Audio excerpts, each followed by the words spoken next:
What's up, everybody? Welcome to Human Innovation Tarot. My name is Eddie with Imagine Life Development Center. And in this video, I want to talk about what tarot is really all about. If you're new to my channel, I would greatly appreciate it if you would click the like and subscribe button for me. All the information you need to know is in the description box below.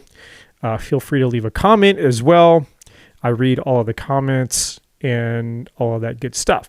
So I assume that if you're here on this channel, you're probably at least somewhat familiar with tarot. You probably watch tarot videos. You know, maybe you've had a reading before, or you just enjoy watching tarot readings for whatever reason. But you're probably at least some degree familiar with what, you know, tarot appears to be about. Now, I use the word appears because there's a lot of different ways that you can use tarot. I think that what we see, especially on YouTube, and what tarot has become in terms of what's made it popular is not necessarily what the intention for tarot was intended for, I guess, if we want to say it that way.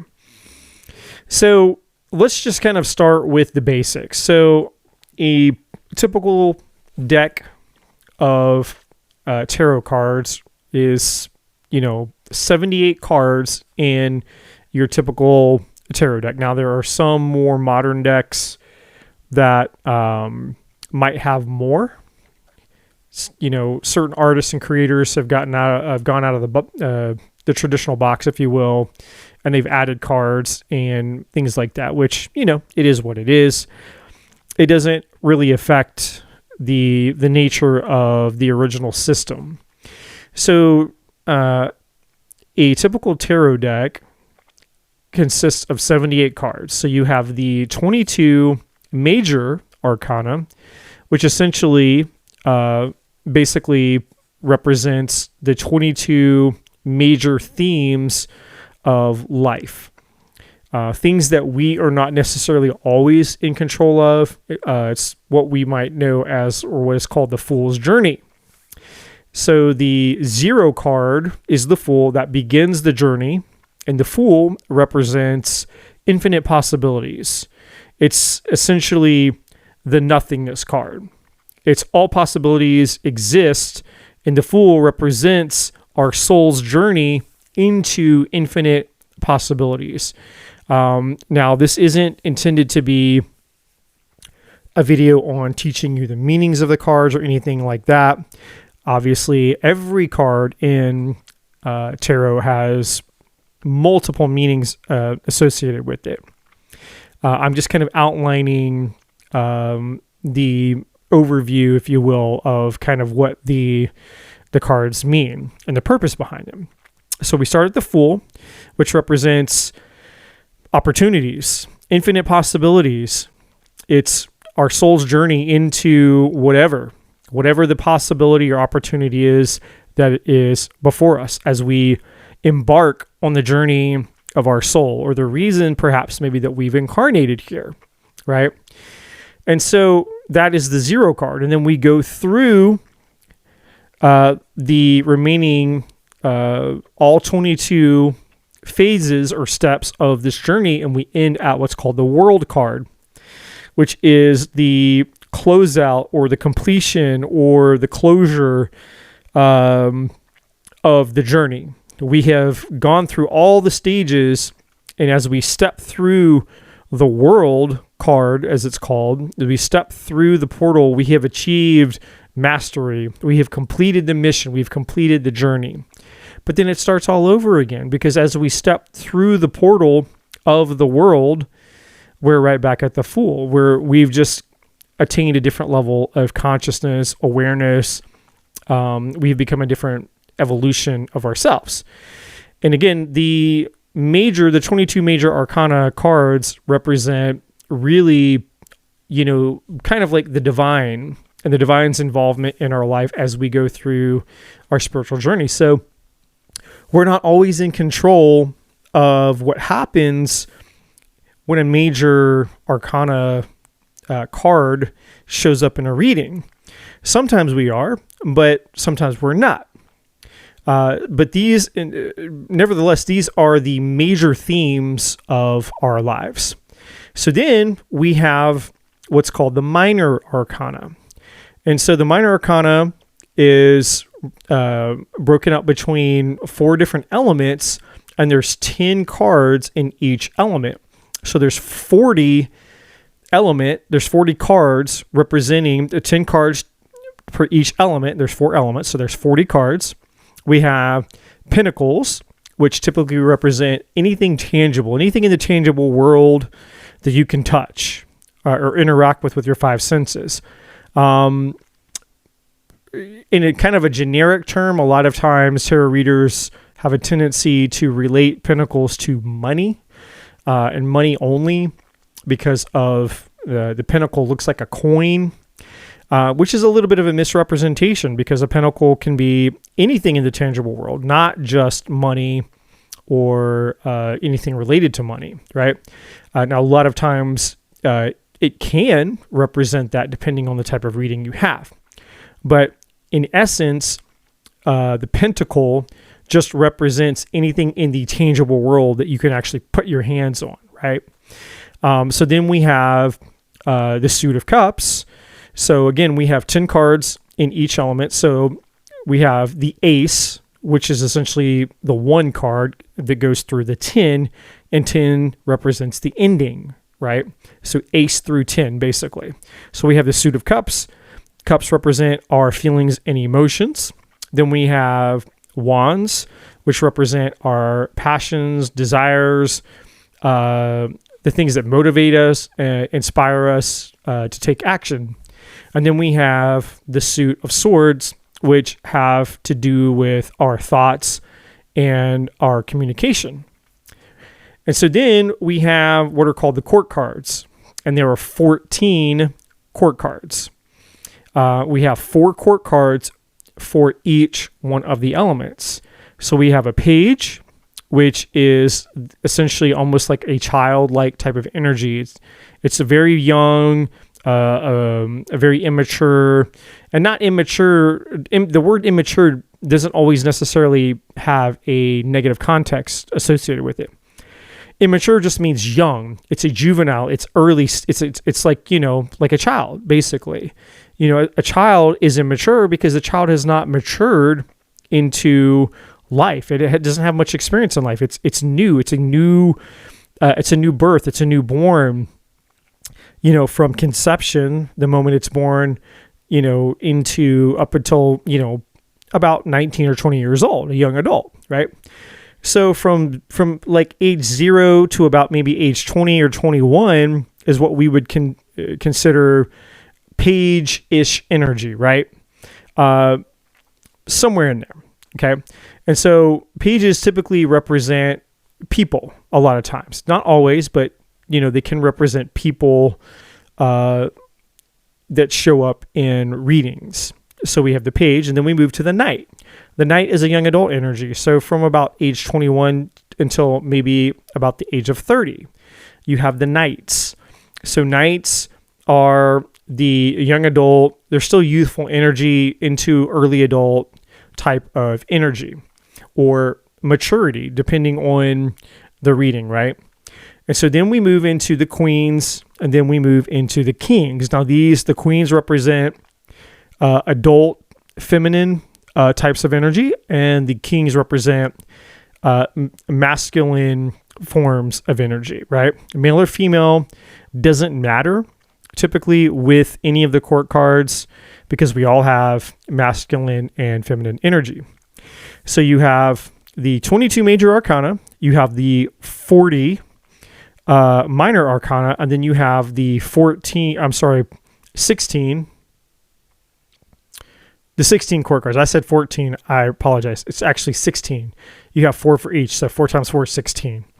4 court cards per each element. So you have a page, a knight, a queen, and a king for the pentacles, for the cups, for the swords, for the wands. So that makes up the entirety of the 78 cards that show up in a tarot deck. Now, what tarot is really about, the original essentially the original use of tarot was not intended for divination. And divination is just a fancy word for fortune telling or future telling, right?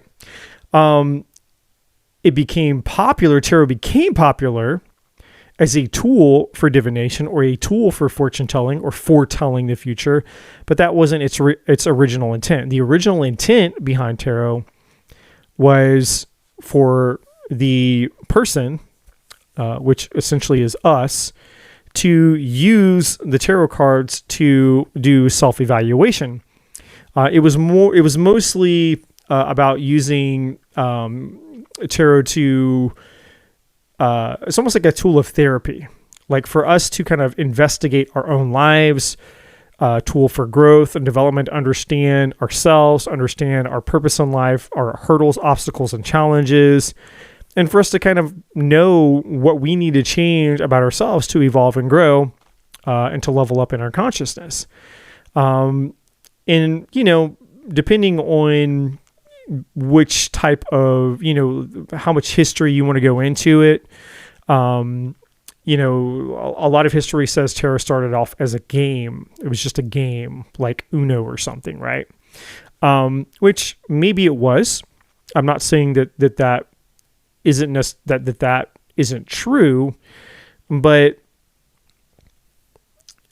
I don't. The system is too complex, it's too profound, and it's too accurate, in my opinion, to have ever just been considered a game, right? And I don't know what kind of game you would play with tarot. To me, it's something that's very, it's a tool that should be. It has a sacredness attached to it. Almost kind of like a Bible, right? And when I say the Bible, I'm not talking about religion or any of that kind of stuff, right? Because when we think of the word Bible, or we think of the book that is the Bible, which really is just a compilation of ancient documents that were all put into one book. So the Bible isn't just one book; it's a compilation of a bunch of ancient documents. That's what the Bible really is. But for the most part, when we think of the Bible, you might think of Christianity, you might think of Jesus, you might think of God, you might think of religion, you might think of, closed-mindedness for some of you. Some of you might think of spiritual abuse. Some of you might think of hell. Who knows? It depends on your experience, right? But the bottom line is that the Bible is a sacred, it's a sacred compilation of documents. Like there is something unique and divine about the Bible. Now, the use of the Bible is where all the problems are. Just like the use of tarot can be where the problems are. There is a proper use of a tool, and then there is a misuse of a tool. No different than a knife, a pencil, a fork, a hammer. A hammer was intended to hammer a nail. A pencil was intended to write. A knife was intended to cut things, right? A fork was intended to eat. But any one of those utensils or tools could be used as a weapon. I could hit you with the hammer and potentially kill you. I could stab you in the eye with a fork and potentially kill you. I could stab you in the eye with a pencil and potentially kill you, right? I could cut you with a knife and potentially kill you. So there is a proper use and then there is a misuse for anything in this world because we live in a world of duality. So tarot can be used in its proper form or it can be misused, right? Just like the Bible. The Bible can be used for spiritual insights and spiritual growth. There's a lot of spiritual truth within the Bible. Or the Bible can be used for control, deception, for harm and abuse, for legalism, and a lot of other spiritual types of abuse. So, what is the true intention of tarot? And so, like, how can we really benefit from this tool? So I would like to break it into really kind of two categories to just simplify. There is the, there is the self-focused or the self-centric use of tarot, which is when you're using tarot, in my opinion, for what it was originally intended for, like a therapeutic tool for you to understand things about yourself, about the purpose and meaning of your life, to troubleshoot any hurdles, obstacles, and challenges that are going on within you, so you can untangle knots, so that you can release resistance, energetic resistance from your life, so that you can move forward, so that you can basically create the type of life or the outcomes that you desire. It's just a medium, right? And a medium, that word medium means middle ground. It's just an in-between. It is a tool. The word medium is just a fancy spiritual term for tool that essentially allows you to connect with the invisible realm or the realm of energy. So this is all science. It's not supernatural. It's not superstitious. It's not spiritual. It's not even it's not woo-woo. It's all science. It's quantum science, right? Everything is energy. This has been proven by quantum science. So how do we measure something that we can't see, we can't feel, we can't teach, we can't test? Like, how do we communicate with the energetic realm that is invisible to us or beyond the five senses, right? Well, tarot is a tool or a medium that allows us to do that. Now, there are other types of tools that allow us to do that. We have things like pendulums that allow us to communicate with the spiritual realm. So we have a pendulum here. You can use a pendulum. You have things like dowsing rods, which I own a pair of dowsing rods, but I don't have them next to me, so I can't show you. But they're L-shaped.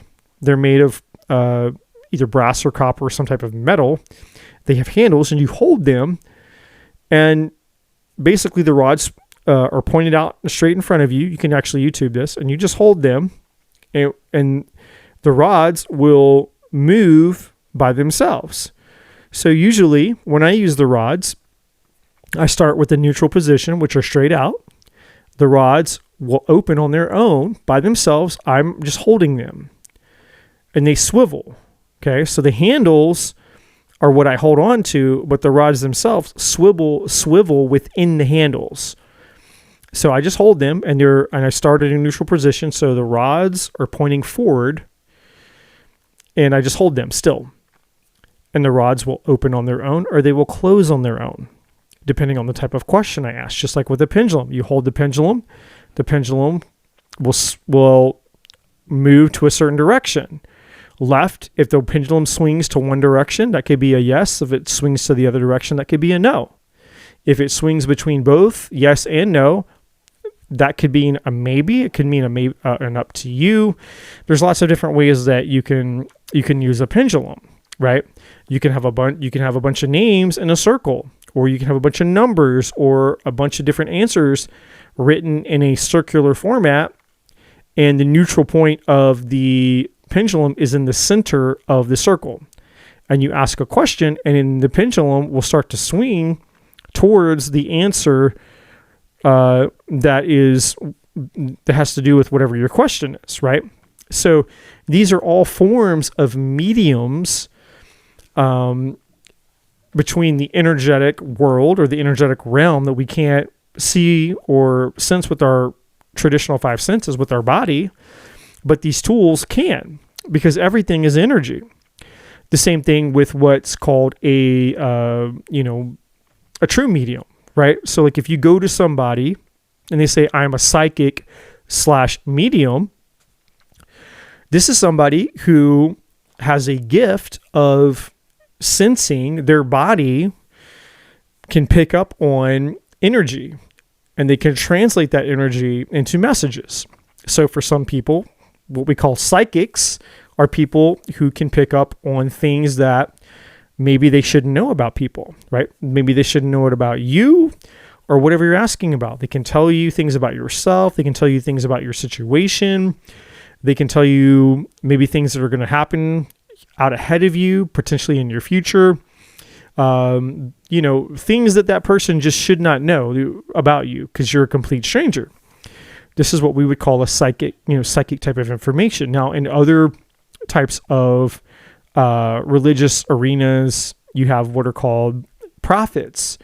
Like in Christianity, the word prophet is essentially the replacement word for a psychic. This is somebody who often gets information or what they call downloads from God about future events or things about your life, things that are happening in your life, and they will quote unquote prophesy over you about this information that they're receiving from the quantum realm, or the collective consciousness, as spirituality likes to call it. So then you have what's called medium, what a medium is. And a medium is a little bit different than a psychic. A medium is somebody who, again, is a medium, which means middle. They're the middle man or the middle woman between the physical and non-physical world. So we are spiritual beings having a physical experience. We are a soul that has been injected into a physical body. You are not this body. You are a soul within this body. So when the body can no longer live, the heart of within this avatar of this body stops, or the mind, your soul is released from the body. And of course, there's a lot of near-death experiences, or NDEs, that you can go and listen to, where the person who had a near-death experience talks about what happens when their soul left their body, what they were aware of, what they saw, what they heard, and all these things. And then, their body was revived, and so their soul came back into their body, and they continue to live on to tell the story about, hey, this is what happened when I died, and, this is what I saw, this is what I heard, this is what happened. My soul came back into my body, and I'm alive again, right? So there's people who've had those experiences who can tell, who have communicated to us what happens when our soul leaves our body. So we know, and because of the amount of near-death experience testimonies, or the amount of accounts, or the number of people who've had these types of experiences, and the fact that many of these near-death experience people have the same type of experience would prove, or is more likely to prove than not, that what they're saying is true. We have a bunch of people who don't know each other, so they're not all, collaborating behind the scenes with each other. It can't be a hoax. I mean, if this person who has a near-death experience says, hey, this is what happened, then somebody else who doesn't know that person says something similar happened, and then somebody else says something similar happens, and somebody else says something similar happened. Well, eventually, we have to say, well, there's a lot of evidence of these people who've had these near-death experiences. They were considered dead, a lot of them for a really long time, sometimes 30, 45 minutes, even an hour, that the body was dead. Like they were covered with the sheet and they were dead, considered dead as dead can be, for not just like a minute, 2 minutes, 5 minutes, 10 minutes. I'm talking a long time. These people were dead. And a lot of these people have the same accounts, the same testimonies about what happened when they died. So we can't discount everybody who has a near-death experience and say that they're all lying when they're all giving the same account. They're all telling the same story about what happened when their soul left their body, right? So a medium is somebody who can communicate with people who have left their body. The soul has left the body. So this person is on the other side, right? Their soul is no longer in a body. They're on the other side.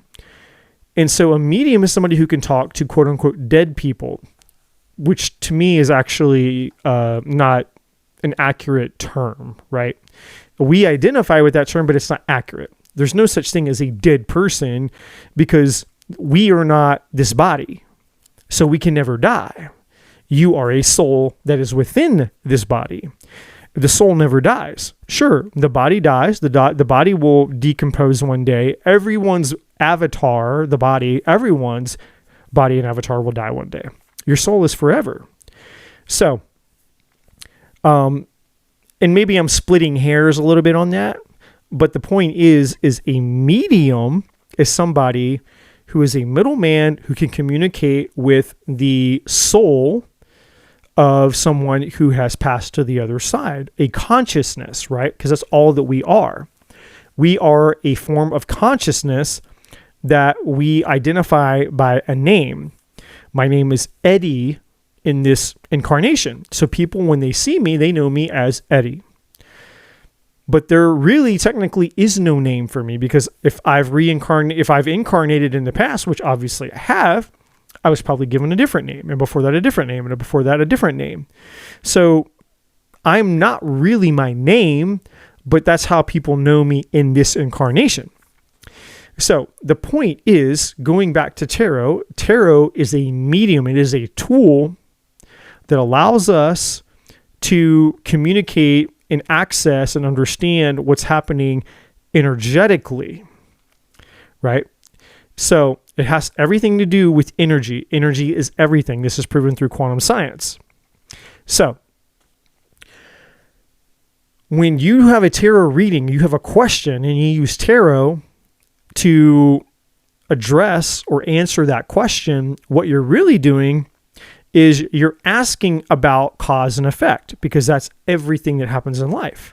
Because since everything is energy, there is a cause and effect of everything that we do. Every thought, feeling, emotion, decision that we make is affecting energy, essentially. So imagine dropping a pebble into a pond. What happens? It creates ripples. The pebble represents our thoughts, feelings, and emotions, the decisions and choices that we make every day. So when you ask a question and you say, I'll just use a generic question. Who's coming towards me in love and romance? Right? Well, what you're asking about is essentially, it represents the pebble. And that pebble is being dropped into water, which represents the realm of a possibility, right? Which again goes back to the Fool card. It's the realm of possibility. Well, all things are technically possible. It just depends on what possibility we, as the human, are choosing. And you say, well, this is what I want to know about. So your thoughts, feelings, and emotions are like a pebble that drops into the pond, and those ripples go out ahead of you. Well, what tarot is doing is tarot is predicting or forecasting, just like a weather forecast. It's forecasting what that ripple is out ahead of you. In other words, what the cause and effect will be. So for example, if I do this, if I do A, B, C, X, Y, Z, then what's going to happen out ahead of me, right? If this person comes into my life, what's going to happen? If I take this job, what's going to happen? Who's going to come towards me, right? These are all decisions and choices, right? So there are ripple effects. That ripple effect, these ripples are happening all the time in our lives, but not just our life, but the lives of other people, right? Somebody made a decision. Like I'll give you an example. We'll use the example of who is coming towards me in love, right? So somebody out there that you potentially don't know is going to make a decision to go somewhere. Let's say it's to a concert. You don't know this person even exists. You don't know this person. You've never met them. You have no knowledge of their existence. The only thing that you know is that you desire to have a relationship. You want love, which is why you ask the question, who is coming towards me in love? Well, you decide that you're going to go to this concert as well. You made a decision. So again, the decision that you made is like dropping a pebble into a pond. It created a ripple. So your ripple goes out ahead of you because you're going to make this decision. I'm going to go to this concert. Well, this person that you don't know, they made a decision. I'm going to go to that same concert, which was essentially the same as them dropping a pebble into the pond. And your ripple meets their ripple. So boom, you have a collision here. You have a meeting in the future that neither you nor this person know about yet. But you've both made a decision that you're both going to go to a concert. Well, little did you know, until the tarot told you so, little did you know that when you were going to be here at this point in time, this person was going to be here at this point in time. And then you meet each other, and lo and behold, you end up together. So the tarot can predict that, because that's all that in this case, or in this usage of the tarot, that's what it's doing. It's forecasting the thoughts and decisions and choices that you're making, right? So that's how this system works, in the way that people typically identify with tarot. But again, that is just a one-dimensional use. So sure, tarot is great. It works great as a medium to forecast future events, which is why most people watch tarot readings. Excuse me. Most people watch tarot readings because they want to know what's going to happen out ahead of them. They want certainty. They want to know something. But that's not the original or the only use of tarot. That is the popular use of tarot. So the problem with this, and I'm going to talk about this in another video, the problem with this, though, is that when we forget that we are the ones that are responsible for dropping the pebbles into the pond that create the outcomes of our life, then we become powerless, and we never experience, or we never acquire the things that we were hoping for. You wanted the relationship, you wanted the job, you wanted this, you wanted that, but you never acquire it. Why? Why did it never happen? Because you were the person responsible for creating it. We are the magician. We are the creators. We are the ones that are supposed to acquire, take action, manifest, whatever word you want to use. We are the ones that are responsible for getting those outcomes. So when we externalize our power and we put our power into the hands of things outside of us, then we become powerless. We believe in the false reality and the false illusion that, oh, well, this thing is going to get it. This thing is going to bring me happiness. This thing is going to bring me my love, my future job, my future money, my future spouse, my future marriage, whatever. And that's not true. And so people will essentially make tarot or tarot cards or tarot readings their quote unquote God. And so they'll become addicted to tarot readings because they're like, well, the tarot is telling me what to do. No, the tarot is not telling you what to do. The tarot is only forecasting what you want out of your life. Remember, it's your thoughts, decisions, and choices that represent the pebble that drops into the pond that creates the ripples. And those ripples represent the things that you're creating for your life. Tarot does not do that for you. Tarot does not tell you what to do.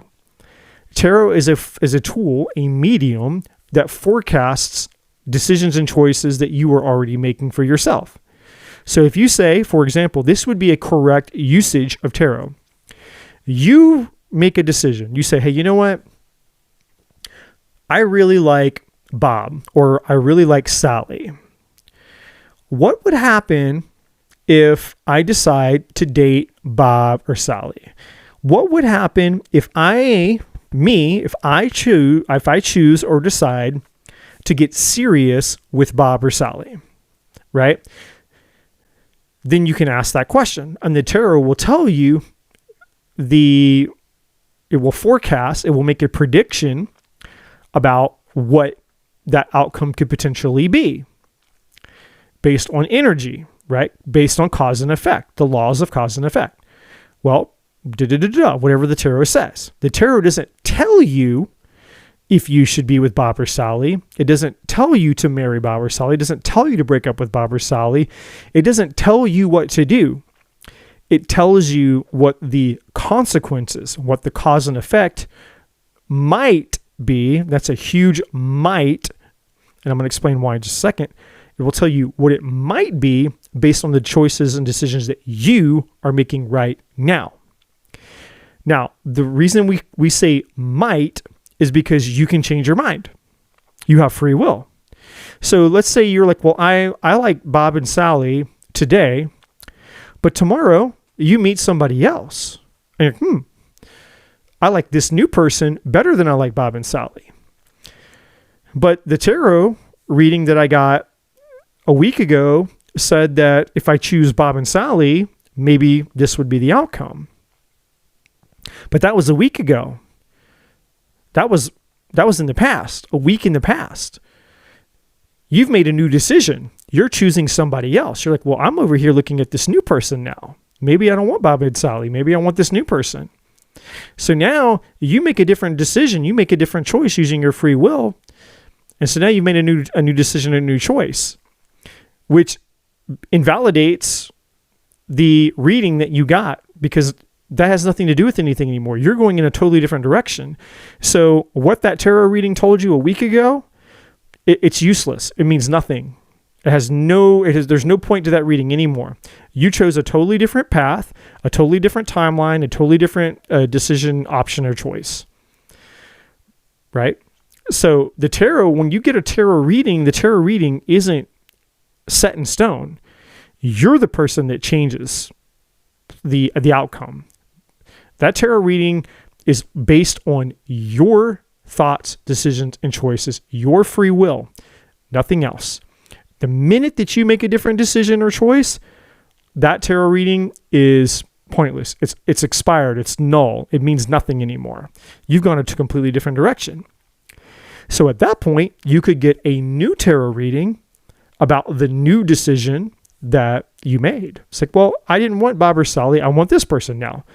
Okay, well, now you can go get a new reading about the new person, and the tarot will tell you about the new person and the new decision that you made. Tarot doesn't tell you anything. All tarot does is predict and forecast the choices that you are making. So when people get confused about that and they're like, oh, but I got a reading and they said was going to happen, and this person was going to be this, and this was going to happen, blah, blah, blah, blah, blah. It's like, well, yeah, the reading said that, but that's because that was the decision and choice that you were making at that time about that situation or about that person. It doesn't mean that that's set in stone and there's no other choices that you can make. Let's see, people give their power away to the tool. They give their power away to the tarot, which confuses them because they think the tarot, this deck of cards, is God. It's telling them what to do. It's set in stone. The tarot said, or the tarot reader told me this, so I can't change it. I'm doomed. This is what's going to happen no matter what. That's not true. Now, most people don't get upset about that. Most people get upset when the reading that they were given doesn't happen the way that the reader said it was going to happen. Well, you said that the tarot reader said that, in 2 weeks I was going to meet somebody and this was going to happen, and blah, blah, blah, blah, blah. And that never happened. That person never reached out to me. That person never came back. Well, no shit, because you made different decisions. You made different choices. And if you didn't, well, then they did. Right? Because you're dealing with humans, you're dealing with people. And guess what people have? People have free will, right? Every day you wake up, you're making different decisions and choices. Every day that person that you're getting a reading on is waking up and making different decisions, different choices. Maybe they were going to choose you, and maybe they decided, hey, I don't want them. I want this other person. Maybe they didn't want you anymore. Maybe they went somewhere else. Maybe they found somebody else, right? And so typically tarot or tarot readers get held to this unrealistic standard that people project onto them because, like, well, you said this was going to happen and blah, blah, blah, blah, blah. It's like, it's not up to me to to dictate what happens in your life. I'm just here to tell you what the weather might be. I'm just here to forecast what might happen. Again, keyword is might, not it will. It's not set in stone. It might happen. You are the greatest predictor of your life based on the consistency of the decisions, actions, and choices and thoughts that you have about yourself and your life and where you're moving in with your life. You're the greatest predictor. When you involve another free will agent or another human being that has free will, it gets way more complex because now you have your free will and you have their free will to account for. Well, you know what you're thinking about, but you have no freaking clue what they're thinking about. They're making, who knows what thoughts and decisions that they're making about what they're focused on. Only you know what you're focused on. Now, can tarot be used to tap into what they might be thinking about? Sure, of course. But it can't force this person to choose you. Tarot can't force a reading. It can't force an outcome to go the way that you want it to. It's not mystical. It's not magical, right? It's just a tool that predicts. You are the only person, the only thing that has the power to create the outcomes of your life. You're responsible for your life, period. All tarot does is read and forecast and predict, dare I say, loosely predict energy. It loosely predicts energetic outcomes, but you're responsible. You're the most responsible for the outcomes that you get in your life, period. Okay. So that's how tarot works. That's the, what I would say the proper use of tarot. Now, if you're taking responsibility for your thoughts, feelings, actions, choices, and decisions, and you get a reading and you're like, and you know this information, the way that I've explained it, you understand, okay, I'm responsible for my life and my reality. I create my own reality. I'm the magician. Cool.